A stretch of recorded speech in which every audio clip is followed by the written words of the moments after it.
This brings us back to the problem of what I mean by power. I scarcely use the word power, and if I use it on occasion, it is simply a shorthand for the expression I generally use, relations of power. But there are ready-made models. When one speaks of power, people immediately think of a political structure, a government, a dominant social class, the master and the slave, and so on. I am not thinking of this at all when I speak of relations of power. I mean that in human relationships, whether they involve verbal communication, such as we are engaged in at this moment, or amorous, institutional, or economic relations, power is always present. I mean a relationship in which one person tries to control the conduct of the other. So I'm speaking of relations that exist at different levels, in different forms. These power relations are mobile. They can be modified. They are not fixed once and for all. It should also be noted that power relations are possible only insofar as the subjects are free. If one of them were completely at the other's disposal and became his thing, an object on which he could wreak boundless and limitless violence,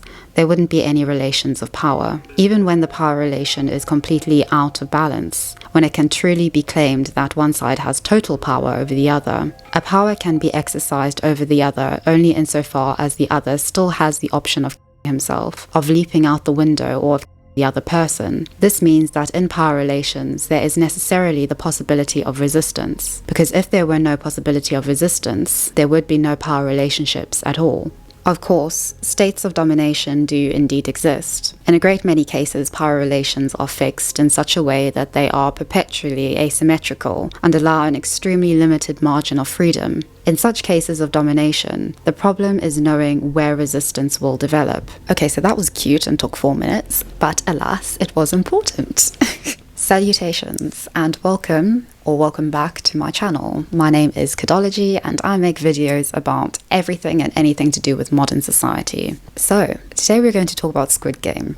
And we're talking about Squid Game because I've decided that I'm going to try my best to analyze every episode according to a theorem which I have. And that is because I think that Squid Game in essence is about bureaucracy. And I don't just think that it is Squid Game itself that is about bureaucracy. I think that the response to Squid Game in and of itself is the perfect bureaucratic response to something which seemingly seems to be quite I would say an institutional thriller, horror drama, something that really makes very strong social commentary points. I'll be talking about episode 2. No need to worry, there are going to be no overt or obvious or important spoilers at all. So I hope you enjoy.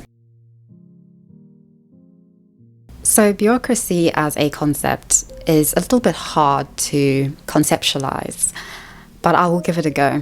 So bear with me. Let me start off with a personal example. I am not an only child. I have an elder brother. We have unfortunately not seen each other since I was 10 years old. When we were children, very, very young children, our biological mother took us out one day and left us on the street, and then we were eventually picked up by child welfare. A consequence of this was that eventually we were separated. Subsequently, we have never seen each other again. I do not know where he is. He is lost in the system. This, for me, is where my interest in bureaucracy emerged from. Bureaucracy is a specific form of organization defined by complexity, by a division of labor, by permanence, professional management, hierarchical coordination and control, strict chain of command, and legal authority, which is what makes it primarily very modern. In its ideal form, bureaucracy is impersonal and rational and based on rules rather than ties of kinship, of friendship, or patrimonial or charismatic authority. Bureaucratic organization can be found in both public and private institutions. So I can see many of these characteristics or features of bureaucracy in the little anecdotal story which I just shared with you. Child welfare or any form of organization that deals with wards of the state is a bureaucratic institution.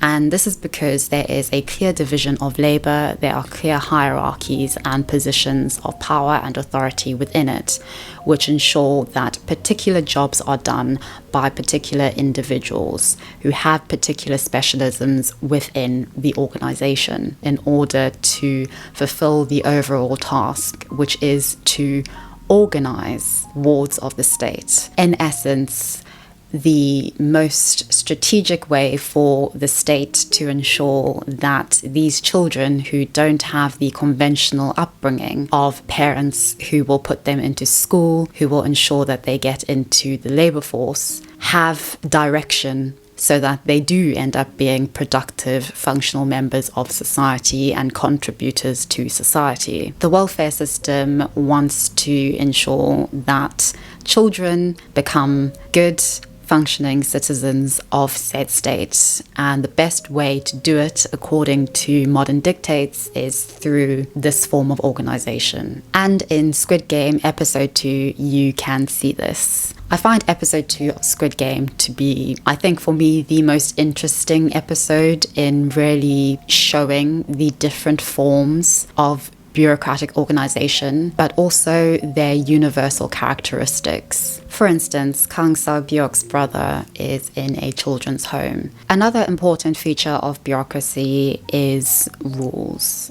Rules are more important than thought. And by this, I mean that the more efficiently a bureaucratic organization is able to get from point A to point B to point Z will inevitably correspond to how dehumanized that bureaucratic organization is. And by this, I mean that there is standardization within the bureaucratic organization. And standardization necessitates that there are not human beings involved. And in very simplistic terms, I mean that there's not emotion involved, there's not irrationality, there's not the prospect of debate. There is a process and a protocol, and that is sacrosanct. 그들은 게임의 규칙을 어겨서 탈락했을 뿐입니다. 게임의 규칙만 잘 지키면 약속된 상금과 함께 무사히 이곳을 나가실 수 있습니다. This is a very bureaucratic statement in essence, because it is very rational. It is very much according to protocol. These individuals were executed because they did not abide by the contract, which, firstly, remember, the contract or the rules of a bureaucratic organization come before everything else, including that human emotion to mourn, for instance, these individuals, the human emotion to protest at the injustice of ending another human being's life because they failed to abide by the rules of a children's game. It overrides the very human emotion to be critical or to think. And as I said in my previous video, which focused on bureaucracy in episode 1, the most obvious example of the dehumanization of a bureaucratic organization, or that characteristic of being very efficient, is the contract. Well, I think that there are two intellectual thinkers who I really resonate with in terms of their writing on bureaucracy. Firstly, Hannah Arendt and Max Weber. Importantly, both of them were very much influenced by the German tradition. Both were German. And I don't think that this is a coincidence, because Germany is probably the most bureaucratic country in the modern world. And it also represents how bureaucracy can really lead to very, very dark outcomes. But I think Weber writes very interestingly on this in an essay which he wrote in his Economy and Society magnum opus called Bureaucracy, or On Bureaucracy. The decisive reason for the advance of bureaucratic organization has always been its purely technical superiority over any other form of organization. The fully developed bureaucratic apparatus compares with other organizations exactly as does the machine with the non-mechanical modes of production. Precision, speed, unambiguity, knowledge of the files, continuity, discretion, unity, strict subordination, reduction of friction and of material and personal costs. These are raised to the optimum point in the strictly bureaucratic administration, and especially in its momocratic form. And Weber also writes the following: bureaucracy develops the most perfectly the more it is dehumanized, the more completely it succeeds in eliminating from official business love, hatred, and all purely personal, irrational, and emotional elements which escape calculation. This is appraised as its special virtue by capitalism. And this is a characteristic of bureaucracy which I think really gets into how horrifying I find it to be. I think, yes, that if we just look at bureaucracy on a purely analytical, neutral level, then it looks very rational. It looks like it functions and works. But the paradox of any form of bureaucracy is that inevitably, in order for a bureaucracy to work to its highest efficiency and proficiency, that is, in order for a bureaucracy to actually work as it's meant to via that all-essential dehumanization, it relies on humans to do that. Humans who are essentially human and cannot be anti-human. I don't even know what I said there, but you get what I mean. And this is the problem, and I think that this is a problem which Squid Game very interestingly gets into. And I think this ties into what I read from my book, Foucault's Ethics, a selection of his writings and lectures, which I highly recommend, in which Foucault talks about relations of power. Bureaucracies and bureaucratic organization is, I think, equivalent to what Foucault means by relations of power, because he was speaking about modern societies and how we are able to discipline and self-discipline citizens, especially with the changing landscape of so many people. And you can see that in Squid Game, in which there are so many players, and somehow the organizers and facilitators of these games have to organize these people. They have to keep them under control. 경찰들이 여기 실종된 사람들 찾으러 금방 여길 찾아올 걸 아마? 그래! 핸드폰 위치 추적이라도 해서 여기로 찾아올 거야! 그럼 당신들도 끝장이라고! 끝장이야! Even if they are not directly in the room, they have control and they are able to do this through bureaucratic means. But at the same time, these people are alleged to have freedom. 동의서 제3항 참가자 과반수가 동의를 하면 게임은 중단된다. 맞습니까? 맞습니다. And this can be seen in the vote which takes place, which was one of the clauses of the contract which all the players signed. And so there is, like Foucault said, within all power relations, a necessary element of freedom, but that this freedom isn't necessarily what Isaiah Berlin would call positive freedom, but is a sort of negative freedom. For instance, when Foucault used the example of women in relation to their husbands in the 18th century, yes, these women had options at their disposal, such as the players in Squid Game who had the option to leave or to stay in the games. However, like these 18th century women, these players were still in a state of domination, because ultimately their freedom or the options at their disposal to either stay or to leave the games was only a strategy, or as Foucault called it, a stratagem that never succeeded in reversing the situation. 다들 이 짓을 계속 하자는 거야 지금? 해야지 그럼! 나가면 뭐가 달라? 어차피 나가도 생 지옥이야 이 씨발.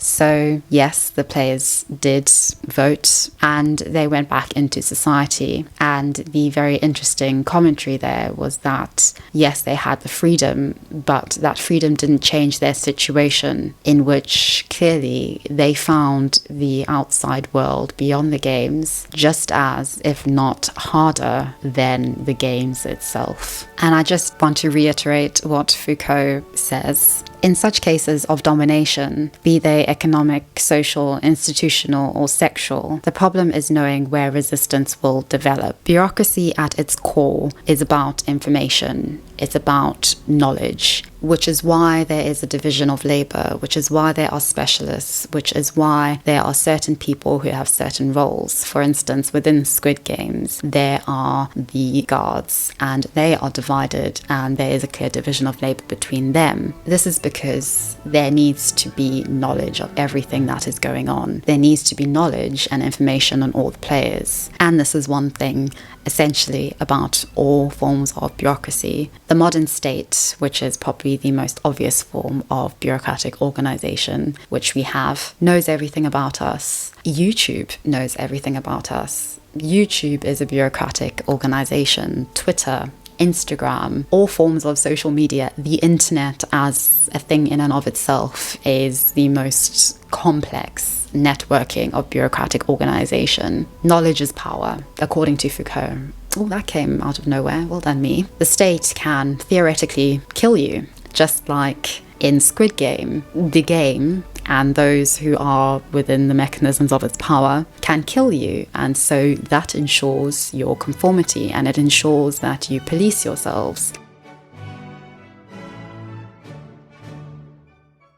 There is something wrong in a society in which people do not trust each other, in which people cannot do that essential thing of politics and that essential thing of economic organization and of economic progress, which is to come together, to debate, to console, to sympathize, to forgive and to trust, and to form arrangements with one another. Episode 2 of Squid Game really showed this for me, because it really showed how much of a deadlock bureaucracy or bureaucratic modern life is. When all the players vote to leave, or rather only 101 vote to leave, all the players go back into the real world. And in the real world, they are faced with the challenges of real life, the challenge of nobody trusting you and you consequently not trusting anyone else. Johann goes to his local police force and tries to tell them what has happened. And obviously, they don't believe him. And I say obviously because there is not even the thought that this may be real, that this may be actually something that is happening. And even if somebody believed him in the police force, which at least by the end of the episode, police detective Hwang does believe Johann, what is he going to do?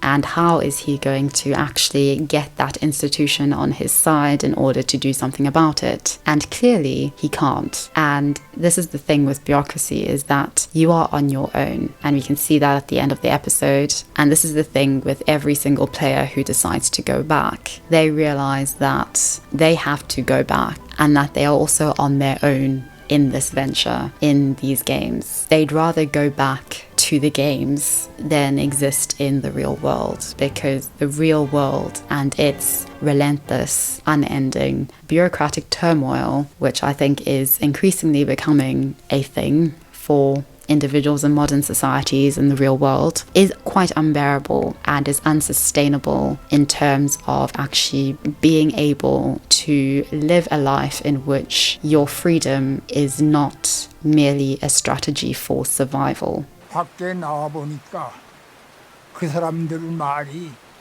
다 맞더라고. 여기가 더 지옥이야.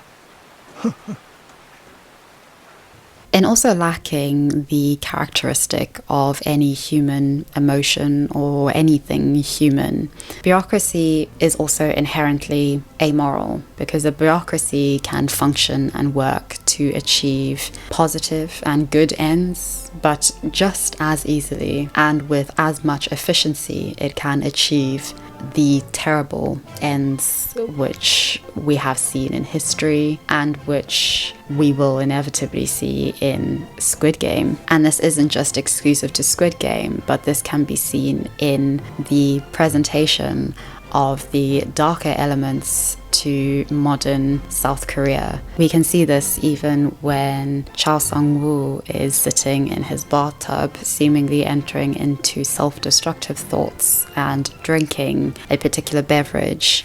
And this was something that I did find very, very interesting about episode 2. And this was not just the subtle reference to alcoholism in South Korea. What they are drinking is probably the cheapest spirit on the market at the moment, and also the world's best-selling spirit by a long shot. And that is the South Korean equivalent to vodka, basically, SOJU.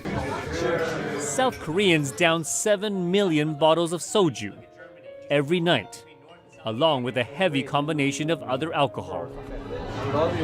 Alcohol consumption says a lot about the state of a society and its people. It's very heartbreaking to read about and to exist within and to actually be immediately affected by alcoholism and the problem. The example of Chu Sang-woo and the pressures and the familial expectations, and also his town's expectation of him succeeding and going to Seoul Business School and making it in the world. That pressure is immense, and that is something that is a very modern characteristic. That idea of really advancing yourself and your family out of poverty. I think what is also clear in episode 2, when all the players are back in the real world, is that firstly, nobody cares about anyone, and I do feel that this is a significant characteristic of bureaucracy, in that people are not cared for, are not treated as human beings in and of themselves. So when Ji-hoon's mum can't afford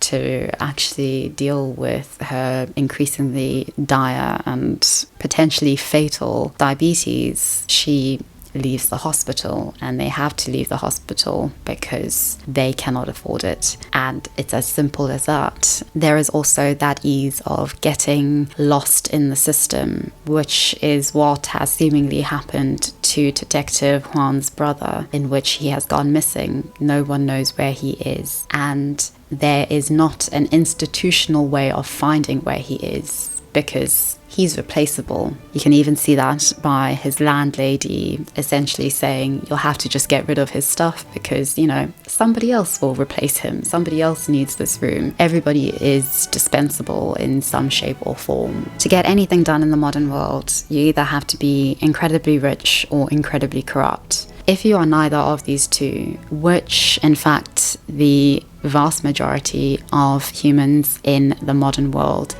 we are none of these, then you just fall into the system and you essentially just have to conform to it and try to survive it. That is, that you have to pay your taxes whether or not you can afford them, even if the incredibly rich don't have to, or the incredibly corrupt get away with not having to. The world beyond the games is just as unforgiving as the games itself. And this for me just shows that one form of bureaucracy is not much different than another. In a way, by going back to the games, these individuals who decide to go back are just doing the exceptional. They are deciding to do the very corrupt thing, because it is a form of corruption. It's not legal what they are doing, participating in these games, and they also know what they're getting into now. So they are doing the very corrupt thing in order to change their situation, in order to change their life, in order to reunite their family, in order to pay their debts and to afford supporting their family, their children, their siblings,